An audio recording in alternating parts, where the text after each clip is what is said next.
Olá, querido aluno, querida aluna, mais uma vez é um prazer estar aqui com vocês. Meu nome é Paulo, sou psicólogo e estamos ainda na aula 1, na segunda parte final desse complexo de aulas do curso de consultor e terapeuta em dependência química. A aula 1, que tem como título Exame de Estado Mental. Vamos nessa segunda parte fazer uma recapitulação do que foi a parte 1 e vamos dar continuidade de onde nós paramos lá na aula 1, correto? Bom, só para que a gente refresque a nossa memória, nós estamos trabalhando sobre o exame de estado mental. Nós vimos na última aula que é muito importante que o consultor, o terapeuta, o profissional na área da dependência química tenha conhecimento sobre o exame de estado mental do paciente, do dependente químico, até mesmo para que ele faça o crivo se aquele dependente químico ele é um acolhido, se ele é um cliente legível para o seu público, né? Se ele é um cliente elegível para a sua unidade de funcionamento, para que ele possa perceber se aquele dependente químico, se ele vai ter, se a sua unidade de tratamento vai ter os profissionais qualificados para atender a demanda que aquele dependente químico vai gerar, correto? Então nós vimos que o exame de estado mental, né? Ele é uma pesquisa sistemática dos sinais, dos sintomas, né, de alteração do funcionamento mental. E isso vai ser identificado através de uma entrevista, ou com o psicólogo, ou pelo psiquiatra, e na falta de um ou de outro, você, consultor, terapeuta, pode identificar isso. Até mesmo porque em um primeiro momento, talvez nem o psicólogo nem o psiquiatra vão conseguir notar as mudanças do estado mental desse paciente. Mas você que é consultor, né, você que vai ser o terapeuta, na convivência do dia a dia, poderá identificar as mudanças comportamentais desse dependente químico, porque você vai estar no tete a tete com ele no dia a dia, no campo, na convivência, correto? E aí nós dividimos essas funções em dois grupos, correto? Nós dividimos no grupo 1, que é só em fins didáticos mesmo, para que a gente pudesse ver. Nós dividimos no grupo 1, que foi o que nós trabalhamos na aula passada, que é o grupo da consciência, atenção, senso-percepção, orientação, memória e inteligência. E o grupo 2, que é o que nós vamos trabalhar hoje, que é a afetividade, pensamento, juízo crítico, conduta e linguagem. E ainda eu expliquei por que nós dividimos isso em dois grupos. E falei que o primeiro grupo estava muito ligado às síndromes cerebrais orgânicas, que era muito voltado ao delírio. O primeiro grupo, de certa forma, vai apresentar algumas mudanças, algumas alterações, que são alterações que vão passar com o tempo. Ou seja, geralmente o dependente químico que vai chegar num estado de ansiedade muito elevada, o dependente químico que vai chegar com a síndrome de abstinência muito evidente, vai apresentar algumas alterações nessas funções mentais, correto? E a tendência então é que com o passar do tempo, quanto o seu estado mental, as suas funções mentais forem entrando em equilíbrio, é que se estabilize e volte ao funcionamento mental. Isso no primeiro grupo, que são das síndromes cerebrais orgânicas. Então, nesse primeiro grupo, nós temos esse conceito. Já no segundo grupo, que é o grupo que nós vamos trabalhar hoje, nós vamos observar que vão ter algumas alterações, mas essas alterações é interessante que nós tenhamos em vista que são alterações mais voltadas para síndromes psicóticas e síndromes de transtorno de humor. É importante observar se o dependente químico apresentar alterações nas funções mentais que nós vamos trabalhar hoje, observa-se se vai ter alteração, se essas alterações elas perpetuarem, ou seja, se elas continuarem, é necessário que o caso seja encaminhado para um psicólogo. É interessante que o caso seja encaminhado para um psicólogo de tal forma que seja feita uma avaliação mais aprofundada, porque possivelmente, se essas alterações perpetuarem, esse dependente químico ele traz consigo uma comorbidade de nível de grau de uma síndrome psicótica ou de um transtorno de humor. Dependendo da síndrome psicótica ou do transtorno de humor que esse dependente apresentar, ele precisará de medicação e, dependendo do nível, esse dependente químico não é elegível para a sua unidade de tratamento, principalmente se for uma comunidade terapêutica. E em algumas clínicas involuntárias também poderá não ser elegível, tá bom? Por que, Paulo, que para algumas clínicas involuntárias não pode ser elegível? Porque esse paciente ele pode entrar em surto psicótico a qualquer momento. Então ele vai precisar de uma equipe especializada disponível 24 horas, para que quando ele entrar em surto, ele possa ser contido, para que ele possa ser medicado no momento da sua síndrome, no momento do seu surto. Quando eu digo de contenção, eu não estou falando das contenções que geralmente as clínicas involuntárias estão acostumadas a fazer diante de certos tipos de situação. Eu estou falando de contenção na área da saúde mesmo, com enfermeiros, com medicação injetável, às vezes, tudo bem? Até mesmo porque esse surto ele pode durar minutos, ele pode durar horas, ele pode durar até dias, correto? É isso que eu gostaria de refletir com vocês nesse sentido. Pois bem, vamos lá então, vamos ver a primeira função mental do segundo grupo. Nós vamos trabalhar então a primeira função mental do segundo grupo, que está ligada às questões das síndromes psicóticas e dos transtornos de humor. Nós vamos avaliar a afetividade, tá? O que é a afetividade?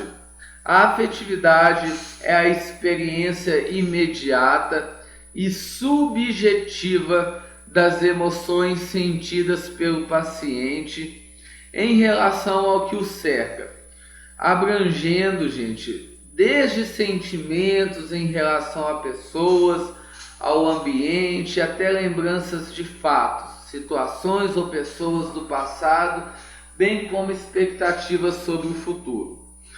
É interessante nós estabelecermos que a afetividade vai ser tudo aquilo que pode trazer uma lembrança, pode trazer uma relação para o paciente em relação àquilo que ele já viveu.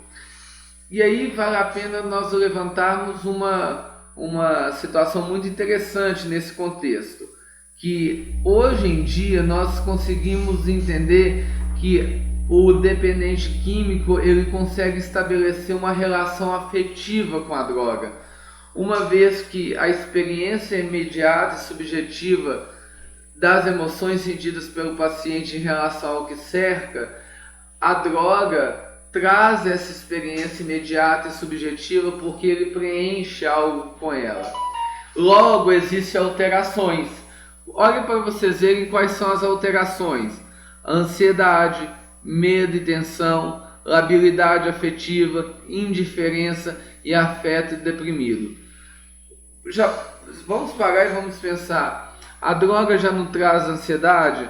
Ela não traz medo e tensão, labilidade afetiva, indiferença, afeto deprimido? Então, vamos parar e pensar. A droga ela traz tudo isso, então eu posso parar e pensar que hoje existe uma relação de afetividade entre a droga e o dependente químico. A afetividade é uma função mental que vai atacar, ela vai agir diretamente nas síndromes psicóticas, assim também como no transtorno de humor. A pessoa ela vai ter alteração na sua ansiedade, vai gerar medo e tensão, labilidade afetiva. O que é labilidade? É uma instabilidade afetiva. Ora ela ama, ora ela não ama, ora ela quer estar perto, ora ela não quer estar perto. Vai ter uma relação de indiferença e vai ter um afeto muito deprimido. Então essa é a primeira função mental do segundo grupo ao qual nós estamos estudando, ok? O segundo grupo, a segunda função mental desse segundo grupo ao qual nós estamos estudando é o pensamento. E o que é o pensamento?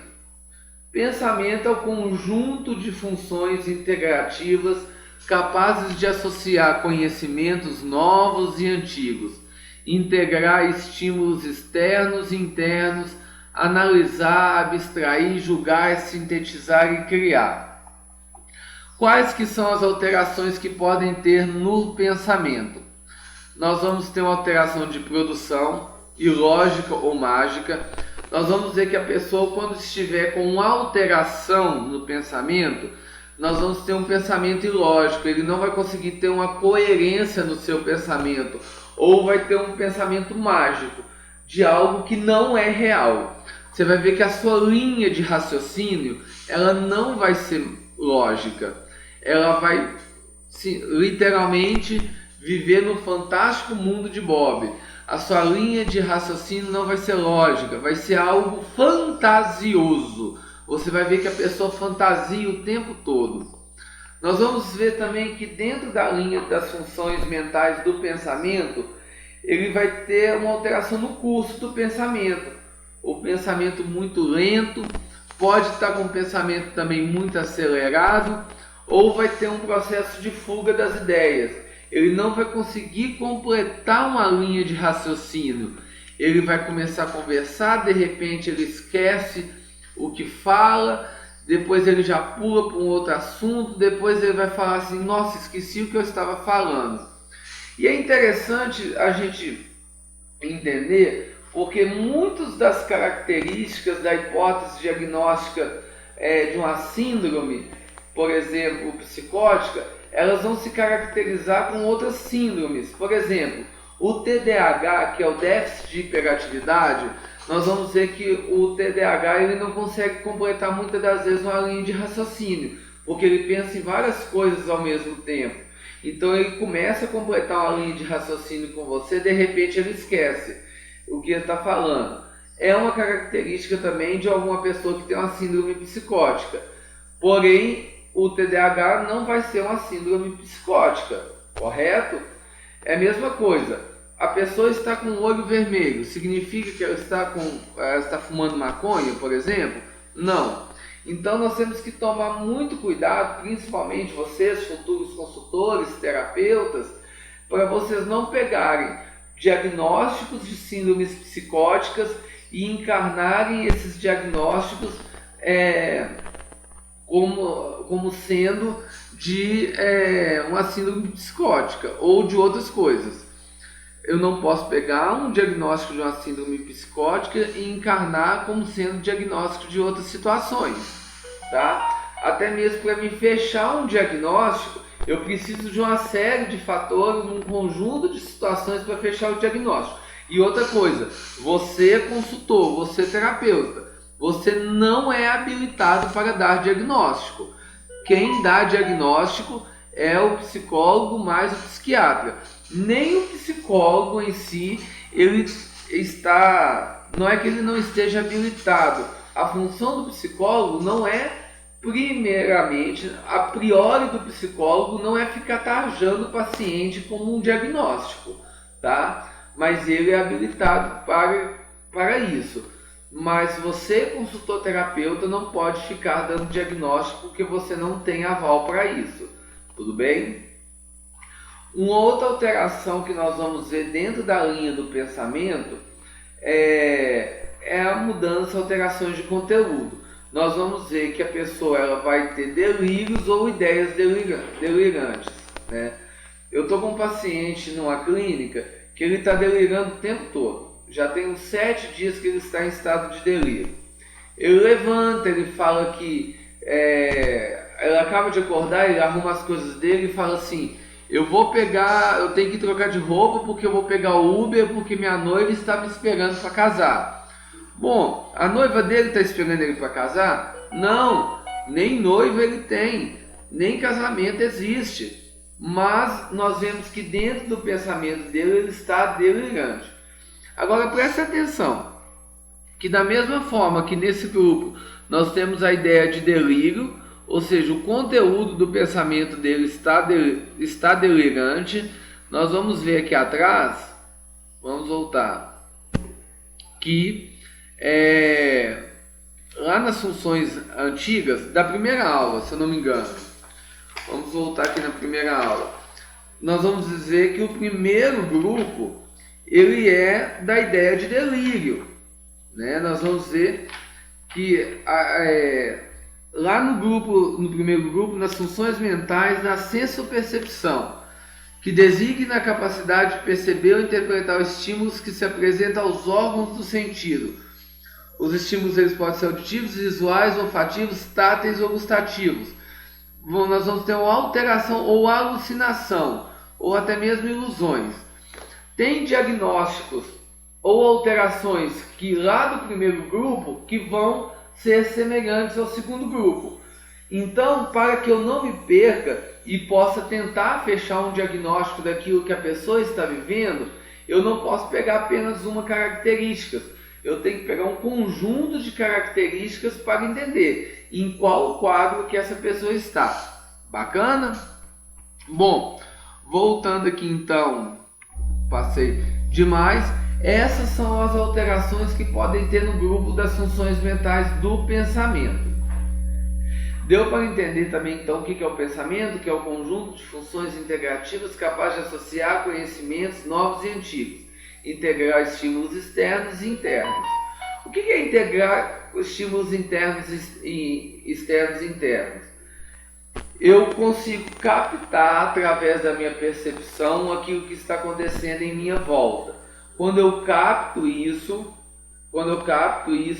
eu automaticamente analiso, eu abstraio, ou seja, seleciono aquilo que é positivo e que é negativo. A partir do momento que eu faço isso, eu julgo, eu sintetizo, ou seja, faço uma análise muito rápida do que está acontecendo comigo e depois eu crio. O que é esse criar? Eu gero uma ação em cima daquilo que o meu pensamento julgou ser necessário fazer ou não.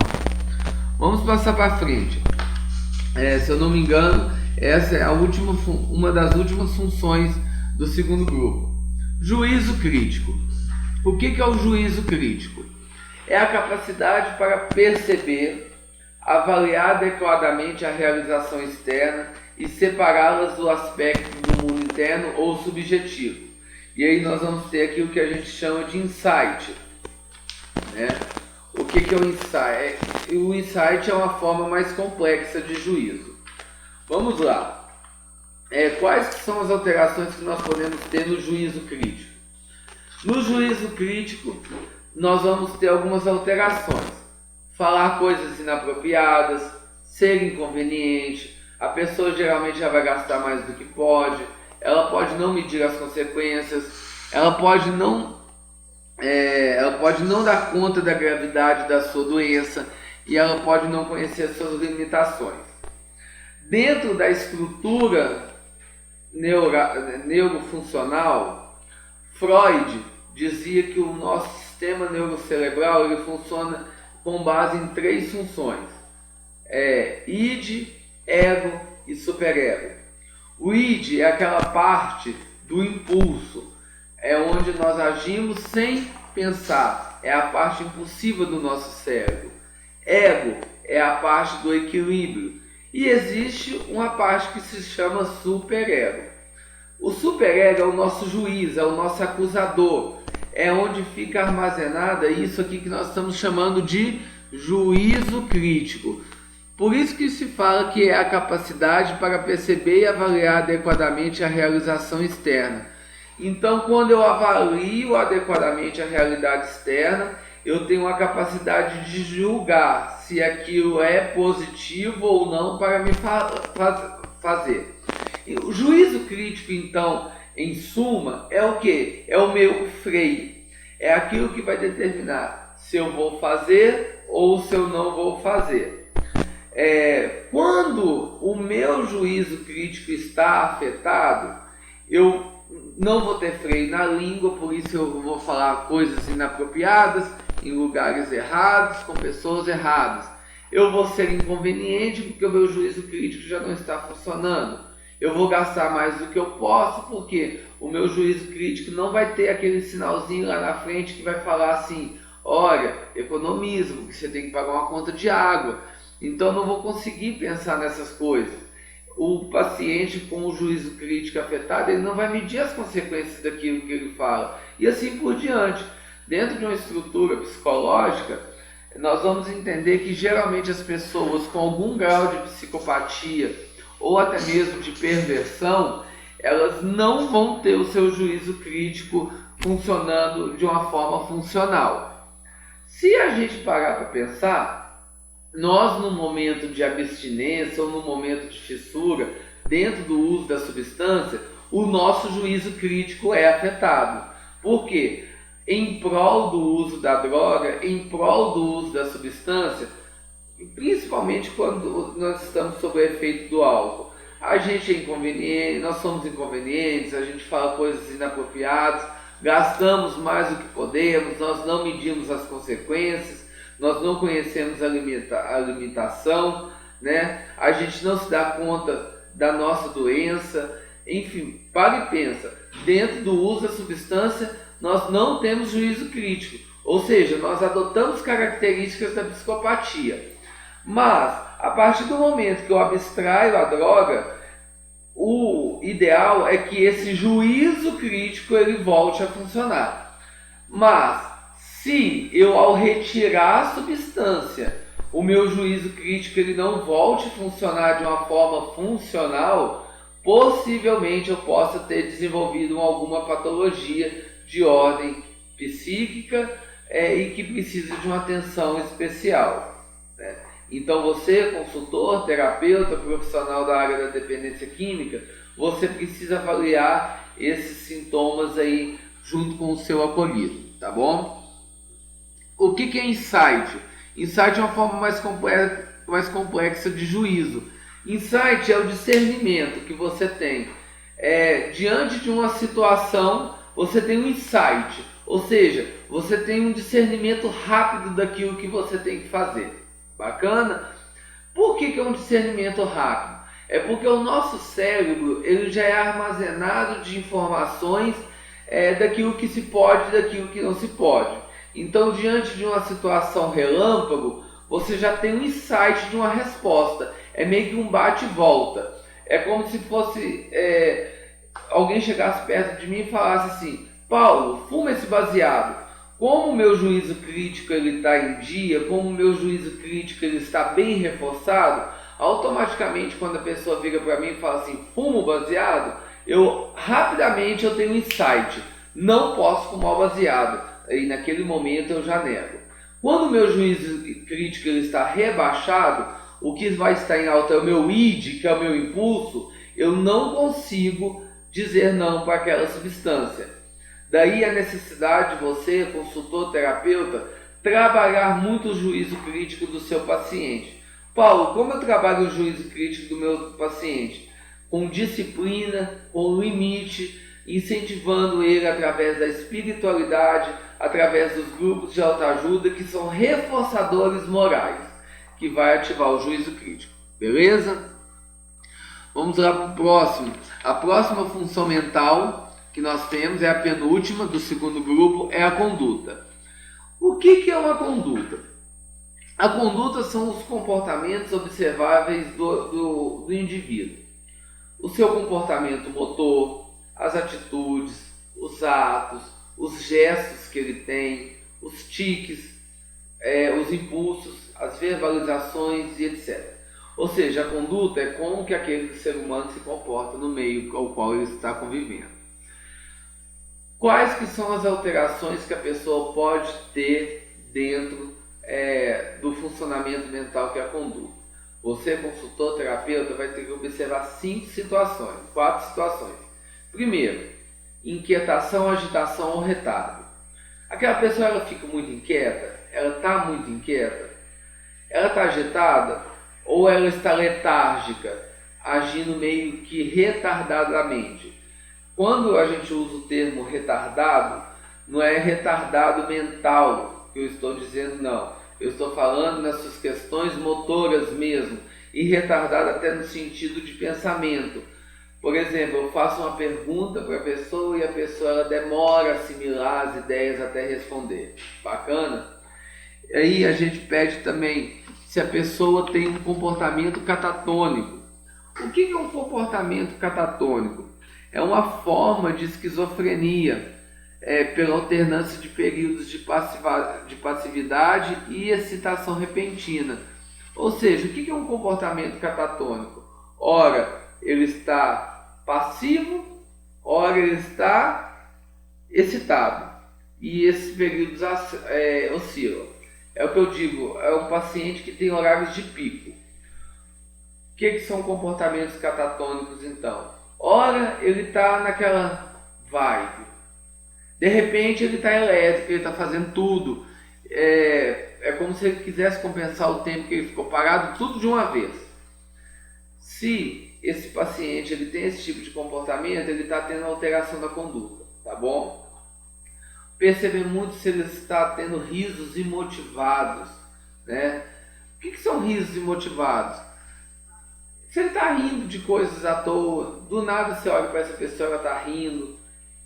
Paulo, mas é proibido rir? Não, às vezes a gente se pega lembrando de algumas situações, a gente ri e tudo mais, mas se esse comportamento ele começa a ser repentino, a gente precisa verificar o que está acontecendo.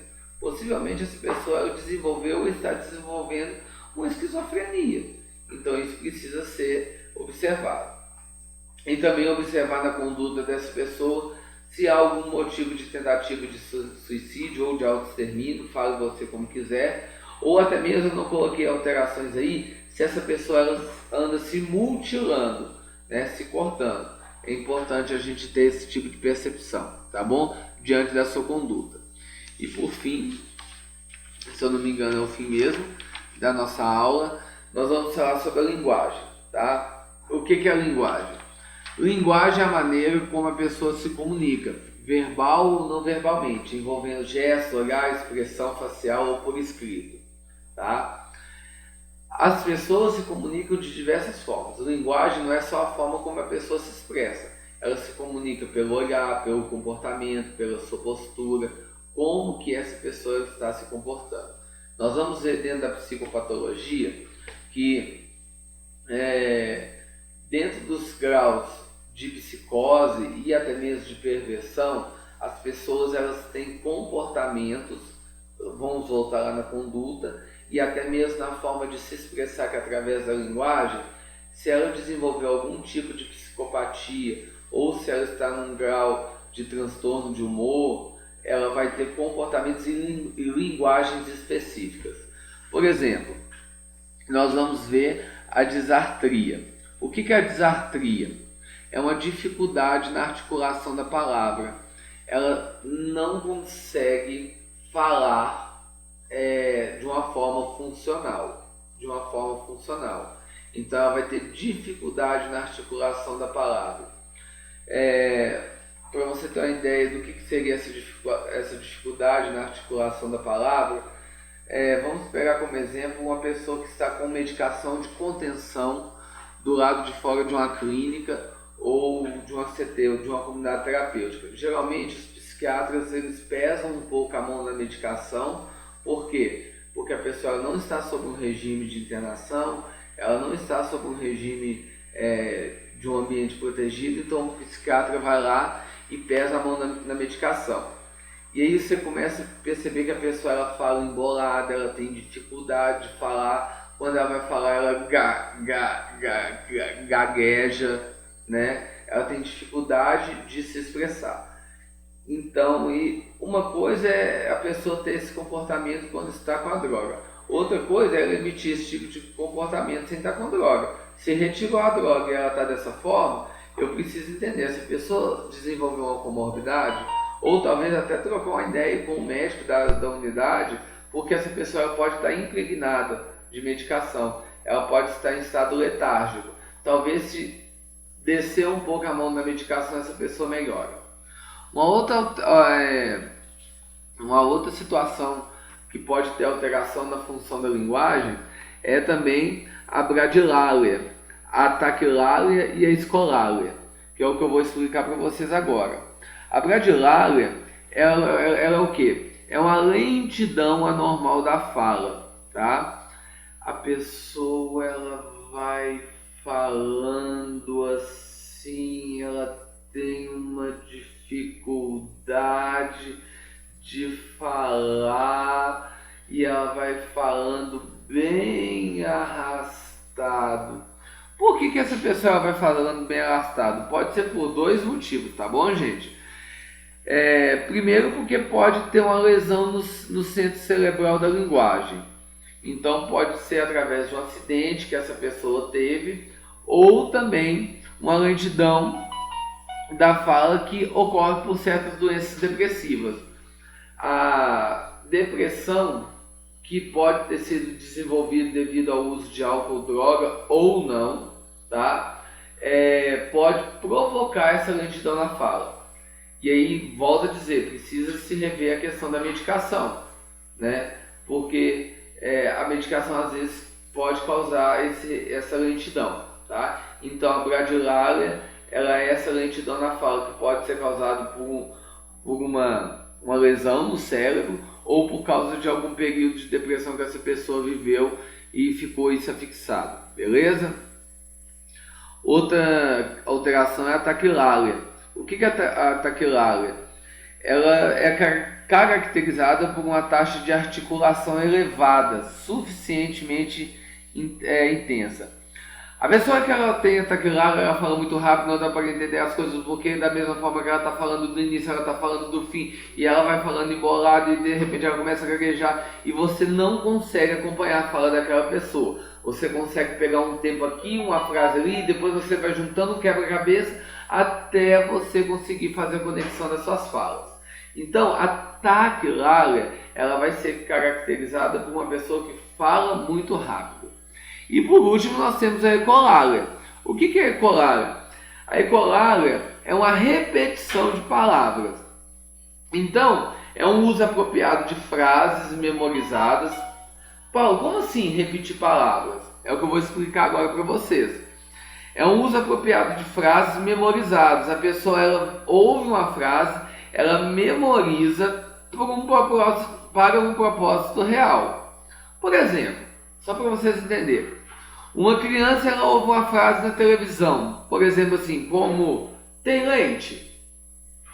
E aí ela grava aquela frase, tem leite, e ela associa exatamente o tem leite ao movimento de quando ela está com fome. E depois quando ela estiver com sede ou fome, ela vai usar da fome, da sede que ela tem, para falar sobre isso. E depois então quando ela estiver com sede, ela vai poder dizer, tem leite? E aí ela vai usar do mesmo tom e do mesmo sotaque para anunciar na TV. Deu para entender? A criança está assistindo, ela associou a frase tem leite, pode ser num desenho, pode ser num filme, ela associou que a pessoa que falou tem leite está com sede. Então no momento propício, quando ela tiver sede, ela vai usar do mesmo sotaque, da mesma forma, para repetir aquela palavra. Tem leite? Vai ser algo até entonado, sabe? Então, a ecolar é isso. É você ecoar, você repetir, eco vem de repetição, né? Da mesma forma. E aí nós vamos ver que o dependente químico ele vai começar a pegar frases, ele vai pegar situações para repetir, só que dentro do seu contexto. Bacana? Fora isso, nós vamos dizer uma alteração na linguagem aí, que é a afásia, que é não conseguir falar. Muitos dependentes químicos desenvolvem a afásia durante a fase da dependência. Pessoas acabam de dar um tirinho, dar um raio e de repente ficam mudas. Então eles não vão conseguir falar.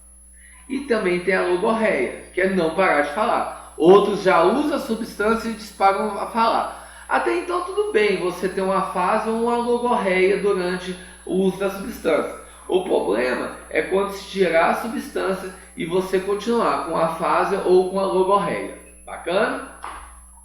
E por último nós temos as alterações da mímica facial. O que acontece? Geralmente eu costumo dizer que a alteração da mímica facial ela é muito importante nós observarmos, porque eu costumo dizer que a pessoa vira um boneco de ventríloco. Ela não tem expressão facial, sabe? Retira-se a droga e ela continua sem ausência facial, ou ela exagera quando tem expressão, ou ela começa a dar alguns tiques. Por exemplo, o que seria uma ausência de mímica facial? Prestem bem atenção no meu rosto. Estou feliz. Estou triste. Estou super feliz. Deu para entender? Independente da situação que você vive, a expressão facial é a mesma. Exagero. Estou feliz. Estou triste. Eu me desespero. Ou eu estou no pico, ou eu estou na depressão, no exagero. Eu sempre vou ser exagerado. Aí quando for para dar aquelas gargalhadas, no caso da alteração mímica, aquela risaiada mais escrachada, aquela risaiada mais exagerada. E algumas pessoas desenvolvem alguns tiques, né? Por exemplo, alguns puxam, né? Alguns começam a piscar, outros começam a fazer movimentos com as mãos, né? Volto a dizer, na droga tudo bem ter esses tipos de alterações, mas, porém, ter esse tipo de alteração fora das drogas é importante ser avaliado. Bacana? Meus amigos, queria agradecer vocês que nos acompanharam até agora. Essa foi a primeira aula do curso de consultor e terapeutas em dependência química.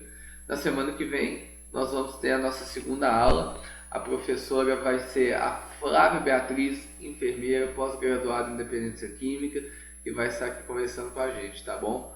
Foi muito bom estar com vocês, nós vamos nos ver nas próximas aulas, tá bom? Já me apresentei no início, mas para quem pegou a aula aí depois da minha apresentação, meu nome é Paulo, sou psicólogo, sou gestor do Instituto IPH-CT, Instituto PH Soluções, Consultoria e Treinamento. Foi um prazer estar com vocês, tá? Até a próxima aula, se Deus quiser, Deus abençoe.